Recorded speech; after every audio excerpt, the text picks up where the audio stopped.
ही बरणी रिकामी आहे, पण लक्षात ठेवा, जी जी जागा रिकामी असते ती ती जागा परमेश्वर व्यापतो. तुमचं मन जर षड्रिपूंनी ग्रासलेलं असेल तर परमेश्वर शिरू शकत नाही, तिथे राहू शकत नाही.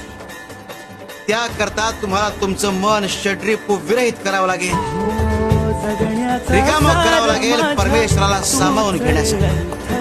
अन्यथा षड्रिपूने ग्रासलेल्या मनाला आणि मनुष्याला केवळ तडाखाच मिळेल. अनंत कोटी ब्रह्मांड नायक राजाधिराज योगीराज परब्रह्म सच्चिदानंद अक्कलकोट निवासी सद्गुरु श्री स्वामी समर्थ महाराज की जय. गे तू तुरी श्रद्धा ठेवू दिली नाहीस, शुचिरभूत झाली आणि पुन्हा नामस्मरणाला सुरुवात करत प्रदक्षिणा पूर्ण करू लागली. आणि म्हणून तुझी मदत